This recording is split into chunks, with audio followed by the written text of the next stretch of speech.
पिछली वीडियो में हमने एक ऐसी मईशत या इकोनॉमी देखी जो कि शायद सादा तरीन इकोनॉमी थी। इससे ज्यादा सादगी तो हमें किसी छोटे बच्चे की मुस्कुराहट में ही मिल सकती है। शायद ऐसी कोई इकोनॉमी हो ही नहीं सकती जिसमें सिर्फ एक शख्स गोगो माइकल की तरह अकेला रहता हो। इसीलिए इस वीडियो में हम बात को जरा असल दुनिया की असल इकोनॉमीज के करीब लेकर आएंगे, जिनमें बहुत सारे हाउस होल्ड्स यानी घराने या फैमिलीज होती हैं, और इसी तरह बहुत सारी फर्म्स यानी कारोबारी मराकज होते हैं। पहले जरा एक बार फिर पिछली वीडियो का छोटा सा जायजा ले लेते हैं। इस आइलैंड गोगोलैंड में एक शख्स गोगो माइकल, जो कि इकोनॉमी का एक अकेला हाउस होल्ड था, उसने एक फर्म बना दी और अपने पास से सारे फैक्टर्स ऑफ प्रोडक्शन उस फर्म को किराए पर दे दिए, यहाँ तक कि अपनी लेबर भी। और फिर उसने अपनी जरूरत की सारी चीजें और सहूलतें यानी गुड्स एंड सर्विसेज इसी फर्म से खरीदना शुरू कर दिए। इस तरह गोगो के सारे खर्चे या एक्सपेंडिचर्स अब इस फर्म की आमदन या रेवेन्यू बन गए, और अब फर्म का ये रेवेन्यू दो हिस्सों में तकसीम हो गया। एक हिस्सा वो जो फर्म ने खर्च कर दिया यानी कि फर्म के एक्सपेंडिचर्स, और फिर जो पैसे बच गए वो दूसरा हिस्सा बन गया यानी फर्म का मुनाफा या प्रॉफिट। और ये दोनों ही हिस्से अब एक हाउस होल्ड की यानी गोगो माइकल की आमदनी या इनकम बन गए, क्योंकि हमने देखा कि फर्म के जो खर्चे हैं वो भी किराए के तौर पर हाउस होल्ड को गए, और बच जाने वाला प्रॉफिट भी हाउस होल्ड ही को गया। जब हम ये सोच रहे थे कि गोगोलैंड की इकोनॉमी की मजमूई पैदावार, जिसे हम मजमूई मुल्की पैदावार भी कहते हैं और अंग्रेजी में ग्रॉस डोमेस्टिक प्रोडक्ट या छोटा करके जीडीपी कहते हैं, कैसे निकालेंगे, तो हमने कहा था कि हम इसे तीन तरीकों से निकाल सकते हैं। वो रुपया जो हाउस होल्ड के हाथ से खर्च हो रहा है, हम वो गिन सकते हैं। तो हम कह सकते हैं कि हम हाउस होल्ड के टोटल एक्सपेंडिचर्स गिन सकते हैं, और हमारी इस मिसाल में एक ही हाउस होल्ड था, तो हम इसके कुल अखराजात या खर्चे देख सकते थे। ऐसे ही जो रुपया इकोनॉमी में हाउस होल्ड के हाथों से खर्च होगा वो कुदरती तौर पर सारा का सारा फर्म का रेवेन्यू यानी आमदन बन जाएगा। तो हम जीडीपी निकालने के लिए टोटल रेवेन्यू भी गिन सकते हैं यानी फर्म्स की, और हमारी मिसाल में एक फर्म की कुल आमदन। और जो फर्म का टोटल रेवेन्यू है वो सारा का सारा हाउस होल्ड्स की इनकम बन जाता है। जैसे कि हमने देखा कि फर्म के सारे खर्चों का पैसा भी हाउस होल्ड को जाता है, और खर्चों के बाद बच जाने वाला मुनाफा भी हाउस होल्ड्स ही की इनकम बन जाता है। तो हम कह सकते हैं कि जीडीपी निकालने का तीसरा तरीका है कि हम हाउस होल्ड्स की और हमारी मिसाल में एक हाउस होल्ड की कुल इनकम यानी टोटल इनकम जोड़ लें। इयादा थोड़ा जरूरी था ताकि हम बात अच्छी तरह से समझ लें। अब हम इन सारे ख्यालात को जरा पेचीदा यानी कॉम्प्लेक्स इकोनॉमी में रखकर देख लेते हैं, जो उस दुनिया से मिलती जुलती हो जिसमें मैं और आप रहते हैं। पहले हम जीडीपी की बाकायदा तारीफ यानी डेफिनेशन देख लेते हैं। पहले हम इसको अंग्रेजी में लिख और पढ़ लेते हैं, और फिर हम इसको उर्दू में भी देख लेंगे। GDP is the market value of all final goods and services produced within a country in a given period। यानी जीडीपी उन हतमी चीजों और सहूलतों यानी गुड्स एंड सर्विसेज की बाजार की कदर यानी मार्केट वैल्यू का कुल तखमीना है, जो एक मुल्क की हुदूद में एक तयशुदा दौरानिये में बनाई या प्रोड्यूस की गई हो सकता है हमारे पास जीडीपी एक महीने का हो सकता है कि एक सहमाही यानी साल के एक क्वार्टर हिस्से का हो, या एक पूरे साल का हो। होने को तो ये जीडीपी 10 सालों का भी हो सकता है, लेकिन जीडीपी का जो आम तस्वुर है उसमें हम जीडीपी एक क्वार्टर या साल के लिए ही निकालते हैं, और कभी कभार ये एक महीने के लिए भी निकाल लिया जाता है। अब हम ये जो जीडीपी का कॉन्सेप्ट है इसकी जरा गहराइयों को देखते हैं। इस अमल को अंग्रेजी में पार्सिंग भी कहते हैं। पहले हम जो जीडीपी की तारीफ या डेफिनेशन में मार्केट वैल्यू यानी बाजार की कदर का जिक्र है उसकी बात करते हैं। इसका इस्तेमाल असल में ये कह रहा है कि हम जो चीजें और सहूलतें यानी गुड्स एंड सर्विसेज प्रोड्यूस करते हैं उनकी कदर या वैल्यू को नापने या अंदाजा लगाने के लिए कोई ना कोई मौसर तरीका होना चाहिए। और हम कहते हैं कि किसी भी चीज की वैल्यू उतनी ही है जितना वो हमें फायदा पहुंचा सकती हो।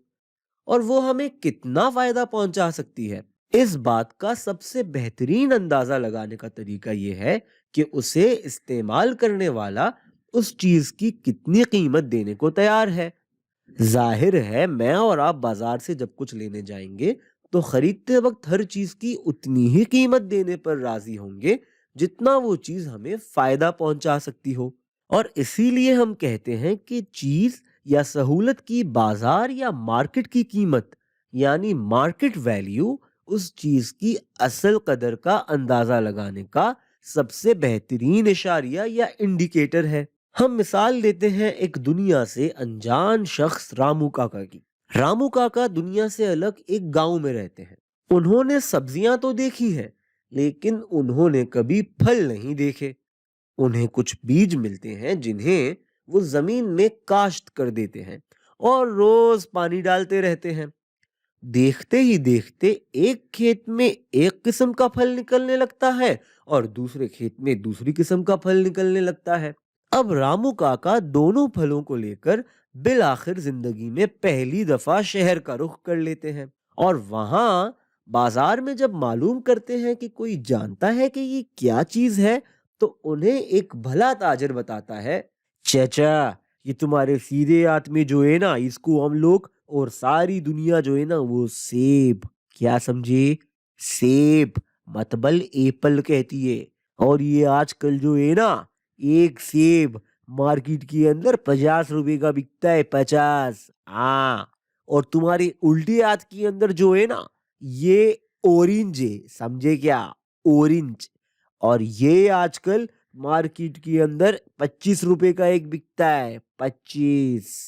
तो इसका मतलब इकोनॉमी के लिए ये होगा कि रामू काका के खेत में उगने वाला हर सेब जीडीपी को 50 रुपए से और हर ऑरेंज जीडीपी को 25 रुपए से बढ़ा देगा।